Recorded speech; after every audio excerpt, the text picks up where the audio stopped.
We settled Mars over a century ago. Making this dusty rock our home wasn't easy, but the promise that led us across the void was freedom.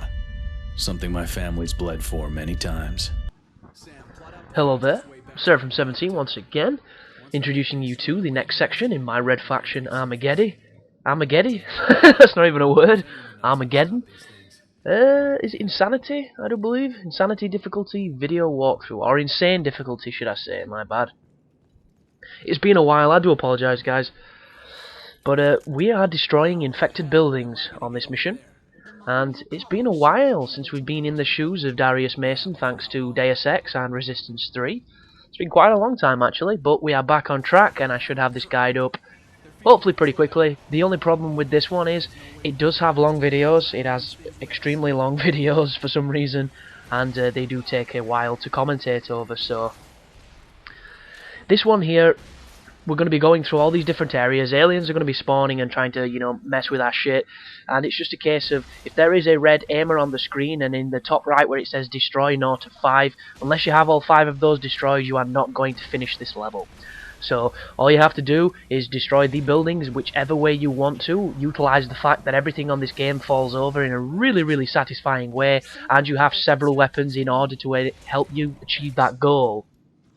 But the enemies themselves you can pretty much ignore. As you've just seen, I didn't really care too much about those dancing, stupid fucking jester-like retards jumping, hopping back and forth, because unless it's the red ones, and there's a lot of them, or unless it's a berserker guy, one of the green guys that spits the acid at you, they're not that much of a trouble.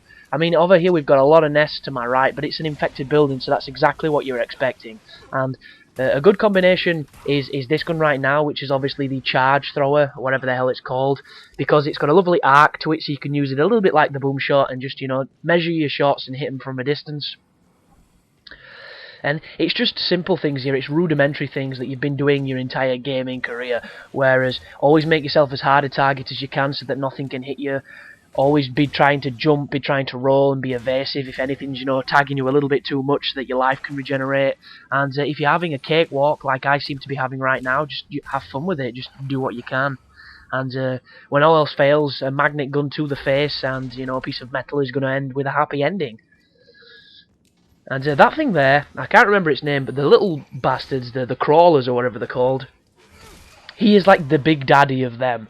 And he's going to start turning up towards the middle, towards the end of the game. And he can do a lot of damage if he gets close to you, but the AI on the aliens, it seems to have such a really weird script to it, because they seem to prioritise acrobatics over actually trying to kill you. So they'll be swan diving and trying to make as little a splash as they can and doing the little pose and what have you and waiting for the judge's score, and then they'll attack you. So you never feel like you're really in any trouble when it comes to these guys. These guys will fuck you up. This guy is mean. He's the only alien that I consider a threat, aside from the 3-headed berserker thing, which is a boss that's going to be coming up later. Everything else on the alien front is garbage, is absolutely harmless, worthless, pointless, unless there are loads of them. Because there's a couple sections coming up later on where you'll just get shit swarmed by millions of these acrobatic morons, and there's nothing you can really do except for run, because if you stay and try and shoot everything, you'll find yourself out of ammo, you'll find yourself out of life, and you'll find yourself hitting that reload the checkpoint button, and nobody wants to do that because it's a big old punch in the ego and an even bigger punch in the balls. So I've destroyed one of the 5 buildings. There's a few of them to get, but it's not really that challenging of a level, because as soon as you destroy the last one, because you can rush through destroying the buildings, completely ignoring everything, and get this thing done in 5 minutes.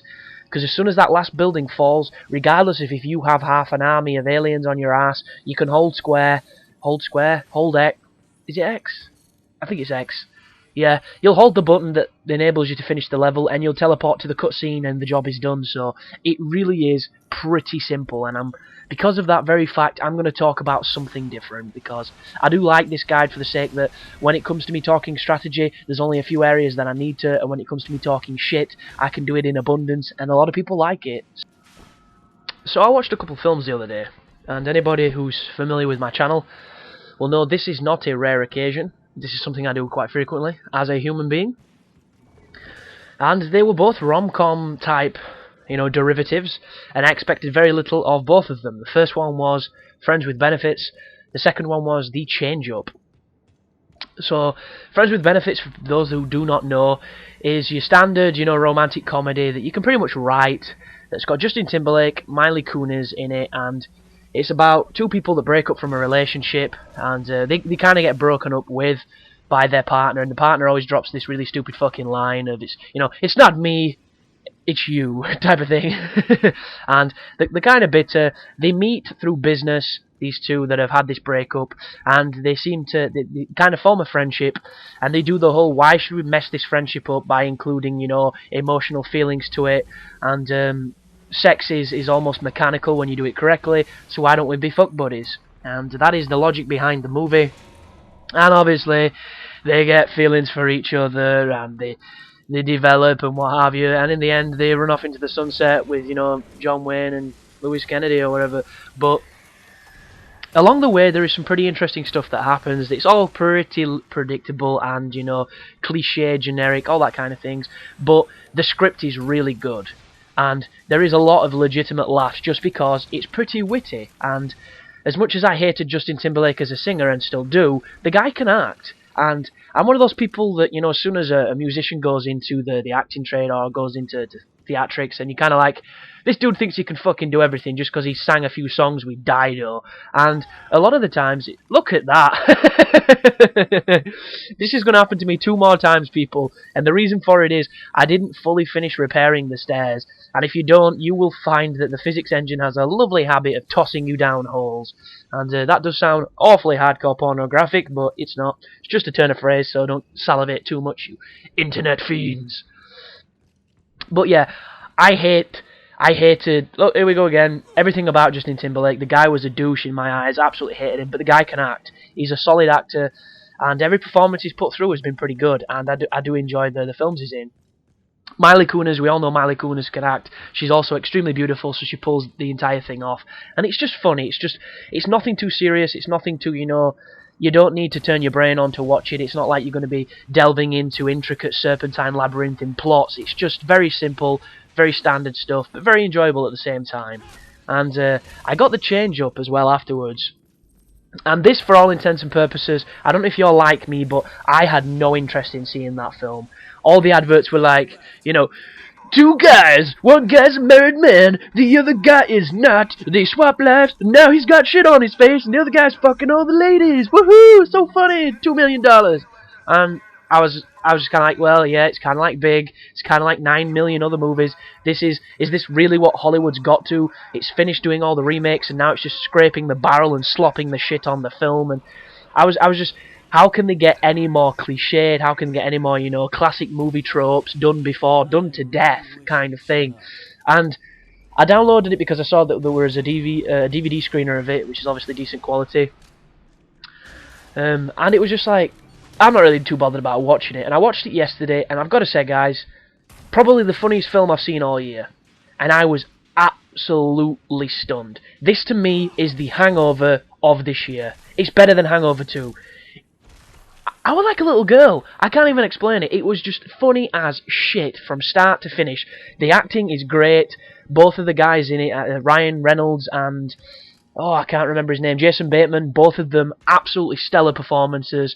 And don't get me wrong, the story to the film is completely cliche. They both, swap lives because they both want each other's life, and they both experience each other's life, realise that they can't take it because it's not for them, and somehow learn something and start to value the way they were before the change.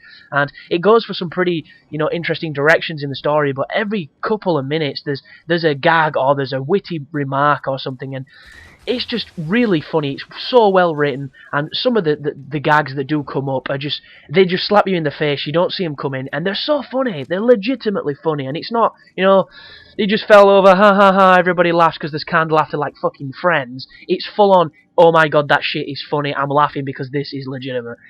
And it's great. And I looked into it on IMDb, and it turns out it was written by the guys that wrote Hangover. And that's exactly why the script has such punch to it, and is just, it's absolutely fucking great, guys. I loved it. I really did. There is so much funny shit in it. It's just one of those crazy, crazy films, and I'm probably going to buy it. And I generally don't buy too many movies unless they're super good, but there's just something about this film that I know I will watch again, and I'll laugh just as hard, because, it's good. It's really good. I mean, for instance, there's this one section where Ryan Reynolds' character, who is basically this like self-employed actor who kind of quits at pretty much everything in his life, lives in this really scummy looking apartment that looks like it's been the same since he was 15, and all he does is fuck everything that moves and act like a complete and utter pervert. His friend is obviously the more mature, married guy who didn't get a chance to do any of that, and because they swap lives, he has to then perform the schedule of Ryan Reynolds' normal day-to-day life, and one of it is this girl called, I think it's Sabrina, and all she does is phone him up and basically say, I'm going to come and fuck you. That's it. There's no small talk, there's no how you win, it's full on, I'm coming now to fuck your brains out. So Jason Bateman's character in Ryan Reynolds' body is kind of doing the oh my god, she's coming, what do I do? He's like, don't fuck this up for me, man, you've got to do this, you've got to full on nail this, this is what you wanted, this is what you needed, and he's getting very excited, and she knocks on the door opens, she comes in, she's smoking fine, she's this like blonde, she just looks fierce, she looks awesome, kinky, and she comes up to him, starts talking, and he's full on, getting ready for this, and then she pulls this trench coat off, and she's 9 months pregnant, and it's just, oh, his reaction is just brilliant, it's stellar, and it just gets funnier from there, and if you're on the fence, or if you have no interest in looking towards this film because you think another cliche bullshit rom-com, it could practically have all the fucking cast of Love Actually in it and still be a piece of shit, don't, because it's so funny, and if you disagree you're just playing wrong, because it's funny, guys, it's really funny and I really enjoyed it. That shit is great. But I actually watched another film, and this one isn't quite a rom-com, but it is just as good as the other films I watched, and it's called Super. And it's kind of an indie budgeted movie.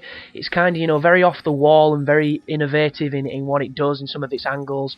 Although it's not the most, original theme or principle that it's pulling together. And it stars a guy called Rainn Wilson, who was in The American Office, I believe. He's also in The Rocker and a few other things. The guy's a beast. I absolutely love him as an actor. He's really funny, really good actor. And it's kind of like a black comedy at times, because this film is heartbreaking, it's hilarious, it's this like maelstrom of emotions, and I really enjoyed it. And I do, if anybody enjoys those offbeat comedies that you don't really know if you should laugh or if you should cry at some points, like a good thing to compare it to is Observe and Report with Seth Rogen, where it was just so tragic at times you couldn't help but chuckle because it was so hyper realistic and just cruel and harsh. And this is the same way. And this guy is like a soup kitchen chef. Everything in his life's been a disappointment. The film starts off with him going to the prom with this girl, flashing back and saying how his life has always been shit. And he takes this attractive looking girl when they're like 15 to this prom, or 16 or something. There's a guy at the door that stops him, looks to his bird, points to another room because they're trying to get into this prom. He stands there waiting for him to come back. They don't come back in 5 minutes, and he pushes the door through, and this dirty, hairy Mexican dude is just banging the shit out of his prom date. It is awful. It is full-on gut-wrenchingly awful. And then he cuts back to his life, and he's on about how the best moments of his life involve marrying his wife and telling a police officer that a criminal went into this shop, and it's really funny when he does it. And you don't know if he's kind of retarded or if he's just a special kind of guy and kind of weird. And he's married to Liz Hurley, and she's a recovering alcoholic and drug addict. And the film flashpoints early on where she leaves him because Kevin Bacon plays this very seedy-looking cocaine dealer who steals his wife, and his wife wants to live with him now. So he's effectively, Rainn Wilson's life is over at this point. And he gets this vision after watching the Jesus channel with Nathan Fillion dressed as this like Mr. Jesus superhero, and he's super fucking dumb, super funny, and it gives him this idea that he should go out and become a superhero and fight crime. So it's a little bit like, Superbad. It's a little bit like another film which I forget the name of that's got Woody Harrelson in it, and it's really funny, it's really good, but it's really dark at the same time. This has got all sorts of craziness in it. Like there's Ellen Page is in it from Juno, who's a fantastic actress, but in here she plays this manic comic salesman clerk lady who's obsessed with superheroes and kind of becomes his sidekick superhero. And this somehow translates to a scene where she tries to rape him, which is the most awkward and hilarious rape scene I've ever seen. A sentence I never thought I'd ever utter. And various other things. It's just crazy madness, and you should check it out. But I'm going to talk a little bit like Friends with Benefits, because I forgot the funniest and best part of that movie, which I've just been reminded of by mentioning the actor that portrays it, which is, of course, Woody Harrelson. But if you hold X, you will finish the level, guys, and I will see you in the next one. So thanks for watching, and you take care now.